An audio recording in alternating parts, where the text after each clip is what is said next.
Hola, esto es África 7 días, el magazine de la actualidad africana. Bienvenidos, comenzamos con titulares. La situación humanitaria en Sudán está llegando a su punto crítico. Los combates entre el ejército y los paramilitares no cesan. Millones de sudaneses están atrapados por los enfrentamientos y el sistema sanitario del país se está hundiendo. Se trata de una de las peores masacres desde 2015 en Burkina Faso. En la localidad de Karma, en el norte del país, el ejército, acompañado de paramilitares, ejecutó al menos a 150 personas, entre ellas mujeres y niños. Los militares acusaban a los habitantes de complicidad con los yihadistas. La isla francesa de Mayotte, situada en el Océano Índico, es escenario de intensas tensiones. Las autoridades y gran parte de la población culpan a los migrantes que proceden principalmente de la vecina Comoras, de la inseguridad y de la delincuencia. Abrimos esta edición en Sudán, donde continúa la guerra entre el ejército y los paramilitares. Millones de sudaneses siguen atrapados por los bombardeos. El conflicto que comenzó el 15 de abril le enfrenta al ejército del general Abdel Fattah al-Burhan y su antiguo número 2, el general Mohamed Hamdan Daglo, al mando de los paramilitares de las Fuerzas de Apoyo Rápido. El conflicto ha dejado más de 530 muertos y más de 5.000 heridos, según cifras oficiales que están ampliamente subestimadas. Los gobiernos extranjeros han conseguido evacuar a sus ciudadanos y los sudaneses, cuando pueden, intentan huir. Según la ONU, que teme que una nueva crisis migratoria desestabilice aún más una región ya inestable, 75.000 sudaneses son desplazados internos, mientras que al menos 20.000 han huido a Chad, 4.000 a Sudán del Sur, 3.500 a Etiopía y 3.000 a la República Centroafricana. Otra preocupación es la situación sanitaria. Según la Organización Mundial de la Salud, la ya profunda crisis de los hospitales en Sudán se ha vuelto catastrófica. Escuchemos al director regional de esta organización en la región. Hay una verdadera escasez en el sector médico desde que empezó la crisis hace 15 días, sobre todo especialistas como cirujanos y anestesistas. Hoy escasean los fondos y los suministros médicos debido a la falta de seguridad y a la dificultad de acceso a los hospitales. En cifras, cerca del 61% de las instituciones médicas de Jartum han dejado de funcionar. Además de los ataques militares directos, la ocupación militar de estas instituciones y el despido de su personal, el 23% de los hospitales de Jartum funcionan parcialmente y solo el 16% funcionan a pleno rendimiento. Esta es la situación sanitaria en Sudán, especialmente en las zonas de conflicto. Y en lo que respecta a la situación del pueblo sudanés, hay casi 16 millones de personas, es decir, un tercio de la población, que se benefician de una ayuda humanitaria que cesará debido al actual conflicto en Sudán.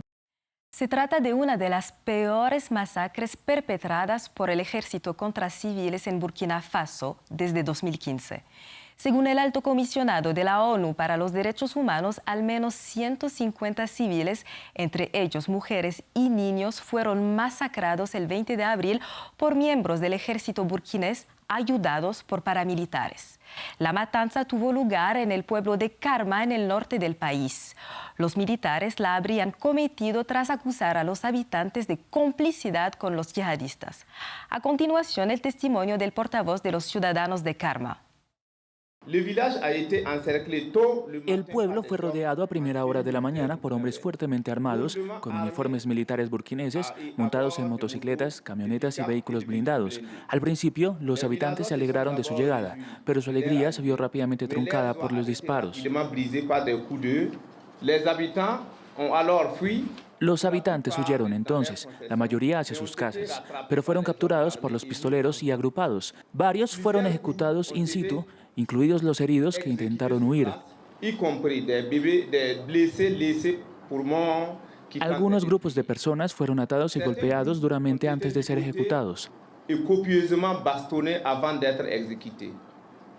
Otro grupo de unas 20 personas escapó de las masacres gracias a algunos soldados que les perdonaron la vida. qui les ont épargnés. Des bébés sont morts étant sur le dos de leur maman exécutée. Bebés murieron sobre las espaldas de sus madres ejecutadas. La carnicería duró más de 6 horas antes de que los soldados abandonaran el pueblo en dirección al pueblo de Dingiri. Los supervivientes pudieron salir tras su partida, mientras que algunos de los heridos fueron transportados al centro de salud. Otros no pudieron ser evacuados y murieron. En total, 147 personas murieron en Karma, entre ellas 28 mujeres, 45 niños de entre 9 días y 14 años y 9 heridos. En los pueblos de los alrededores murieron 9 personas, todos hombres.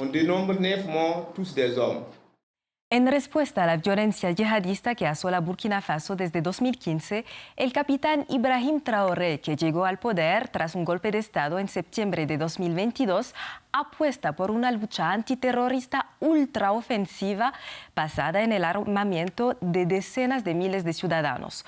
Pero desde entonces las matanzas de civiles no han cesado. Continuamos con la entrevista a un investigador del Centro de Pensamiento Timbuktu, realizada por nuestro colega Serge Daniel, sobre la militarización de la sociedad civil en Burkina Faso.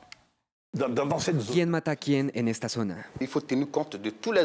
Hay que tener en cuenta a todos los actores, pero en cualquier caso está claro que, en mi opinión, lo importante es que la acción militar sea llevada a cabo exclusivamente por las Fuerzas Armadas y no por civiles armados a los que el Estado incentiva en esta batalla.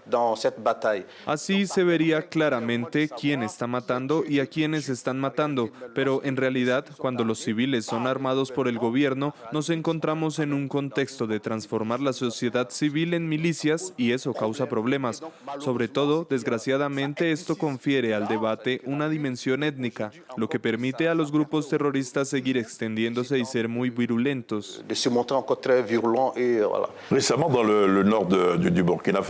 En el norte de Burkina Faso, recientemente algunos testigos dijeron, por ejemplo, que vieron llegar a hombres vestidos con ropas del ejército regular.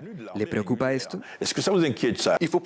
Tenemos que ser capaces de controlar todas las acciones de los militares. Por eso me opongo con gran vehemencia a la participación de otros actores que no sean los militares en este conflicto. Vamos ahora a la isla de Mayotte, departamento francés situado en pleno Océano Índico, frente a las costas africanas. Desde hace semanas, la isla se enfrenta a tensiones sociales sin precedentes. Según las autoridades y gran parte de la sociedad civil, los migrantes que proceden principalmente de la vecina Comoras son los que fomentan la violencia y la delincuencia en el país. En respuesta, el gobierno francés lanzó una operación denominada Wambushu, que consiste en una serie de intervenciones policiales para destruir barrios pobres y expulsar a los migrantes indocumentados. Mayotte es una antigua colonia francesa cuyos habitantes optaron por seguir siendo franceses. Por eso la isla atrae cada año a miles de migrantes. Como lo vamos a ver en el siguiente informe, para muchos ciudadanos de Comoras, ir a Mayotte es la única opción para una vida mejor. Estamos en Domoni, en la isla comorense de Anjouan, la más cercana a la isla de Mayotte. En un día claro, desde este rincón de las Comoras se puede ver Mayotte. La isla francesa, con sus escuelas y hospitales, es un sueño al que miles de comorenses intentan llegar cada año. En Domoni, los pescadores fabrican sus propios barcos de madera, los kwasa-kwasa, embarcaciones diseñadas para llevar pesca, que, sin embargo, a veces vuelcan cuando van llenas de hombres, mujeres y niños en busca de una vida mejor. Por unos cientos de euros, estos pescadores transportan a los numerosos candidatos a la migración. Este hombre se justifica. Para él, se trata de ayudar a los enfermos a ser atendidos en Mayotte, ya que el sistema de salud en Comoras es muy deficiente.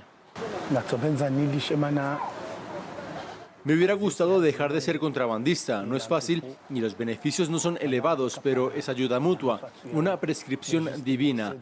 Los guardacostas comorenses nos molestan, se muestran impasibles a pesar de que transportamos pacientes que no pueden curarse aquí. Pero Mayotte, en realidad, es el departamento más pobre de Francia, asolado por una explosión de inseguridad y delincuencia. En los últimos meses, Francia ha intensificado la lucha contra la migración. Una controvertida operación denominada Wambushu está en marcha para expulsar a los migrantes indocumentados de los barrios pobres. Rafuswati Duamir, de 52 años, vive al otro lado de la playa, en esta pequeña casa. 3 veces ha intentado la travesía, pero 3 veces fue devuelta. Sus 3 hijos se quedaron en Mayotte. Hace 15 años que no los ve. Sufro porque a veces no puedo contactarlos por teléfono.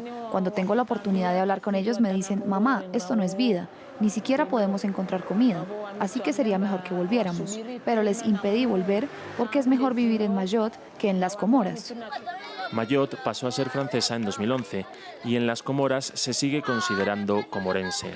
Pero para Rafuswati Duamir el cordón debe ser cortado. Según ella, si Francia tiene que dejar de expulsar a los comorenses de Mayotte, los comorenses también deben dejar de soñar con ir allí. Cambiamos de tema. La ilustradora y autora de cómics camerunesa Joëlle Epée Mandengue estuvo en la Feria Internacional del Libro de Bogotá para presentar la exposición itinerante Kubuni. Esta exposición sobre las narrativas gráficas de África reunió la obra de 50 artistas. Nuestra periodista cultural Lea Urel entrevistó a Joëlle Mandengue y le preguntó sobre su percepción del vínculo entre África y América Latina durante su visita a la capital colombiana. Tenía aprensión porque desgraciadamente, ya sea América Latina o el resto del mundo o África, siempre hay muchos tópicos o prejuicios.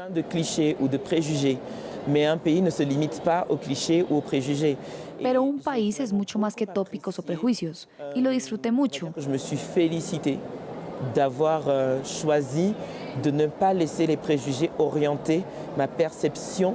Podría decirse que me alegré de no dejar que los prejuicios guiaran mi percepción de Colombia. Así que llegué aquí y estoy encantada, sinceramente encantada. Los intercambios son de una calidad muy alta, así como el encuentro con el público. Uno siente una curiosidad muy sincera. Très riche, puisque en plus, dans le cadre de ce forum, ce salon du livre, ce grand salon du livre. Los intercambios son muy interesantes porque además, en el marco de esta Feria del Libro, el tema son las raíces. Y cuando me encuentro con colombianos que me explican que sus raíces son indígenas, españolas y afrodescendientes, y que veo a mi nivel, ¿qué efecto de espejo tiene esto en mí como persona o como comisaria de exposiciones? Es apasionante en términos de experiencia personal y profesional.